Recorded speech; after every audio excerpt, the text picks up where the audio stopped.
Hey guys, Drifter here. Welcome to Ghost in Depth. In today's episode, I'm going to teach you how to get better at this game. And you're thinking to yourself, that's crazy. There's no one video, there's no one magic way to get better at Call of Duty Ghosts. But I'm going to disagree with you and say that yes, there is. There is definitely one guaranteed way to actually get better at this game, and that's what I'm going to show you here. And the gameplay is entirely relevant. If you trust me and go all the way through and do the method, it will work. But let's be honest and upfront, Call of Duty Ghosts is not an easy Call of Duty to play. This is not 3-lane Black Ops, this is not take shots and run away. Matter of fact, this is almost the opposite of Black Ops 2, and it has some issues. I'm going to say there are some minor balance issues in the game, some guns that I think are OP, but they aren't that bad.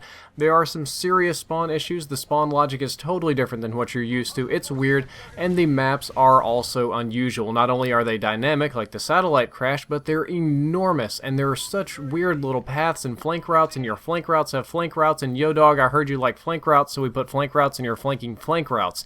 It's crazy, and it's difficult to play, but I think it's difficult for a lot of you because you learned how to play Call of Duty best by playing Black Ops 2, and this game is not Black Ops 2. This is the opposite of Black Ops 2, and what you learned there doesn't help you very much in Ghost. If you include the differences and maybe sensitivities and triggers and controllers and all these sort of things, even learning how to aim might not even help you very much, especially if you have movement and other sort of factors to consider. So what I want you to do is completely forget about Black Ops 2. Wherever there's this Black Ops 2 clump of cells in your brain where all that data is stored, just pull those right out and throw those away. I know you can't do that, but just bear with me and try to forget, and we're going to try to start over in Call of Duty Ghosts with a completely fresh start.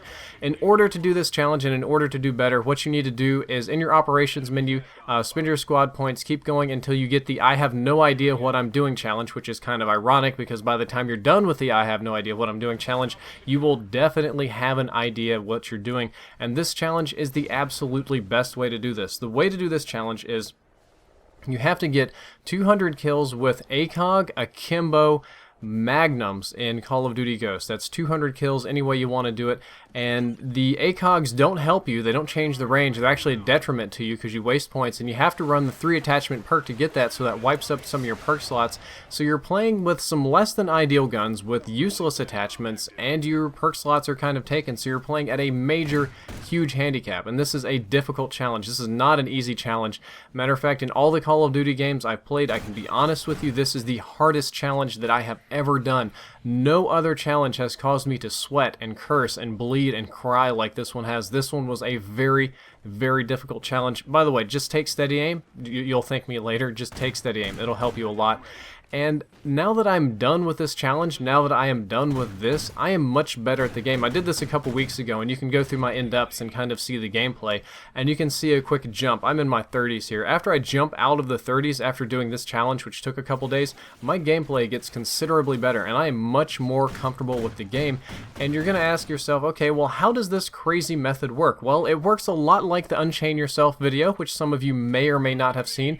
It works a lot like the TAC 45 How to Aim Better video. It's a mental trick. What you're doing is retraining your brain how to play Call of Duty, and you're playing with a bad gun. This gun is not good. In almost no situation will you actually have an advantage. Sometimes I had to scavenge weapons just to stay alive. Weapon scavenging is okay, but it's not good if you rely on the scavenged weapons. It's okay to swap to them when you run out of ammo, or if you need like a sniper for long range or whatever, but the goal is that you use these pistols. But you're going to have bad perks and bad guns in all situations, and you're going to have to relearn how to do your gunfights, how to win, and you're going to have to learn the spawns. The spawns are crazy in this game, but you are going to need to know where people spawn or you're not going to go very far. You're going to relearn them because you have to. You're going to learn how to flank in this game and shoot people in the back and how to sneak up on them and how to misdirect with footsteps. Why are you going to learn these things? Not from my tips. You're going to learn them because you absolutely have to, because if you don't, you're going nowhere. You're just going to die a lot, and you're going to learn the sounds again, how to listen for footsteps, how other people sound when they're reloading, the callouts, all those sort of things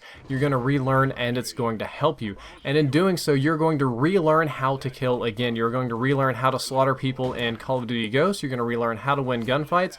You're going to learn how many shots you can take. A lot of people say the health is lower in this game. In actuality, the health is the same, but the bullet damage is generally higher.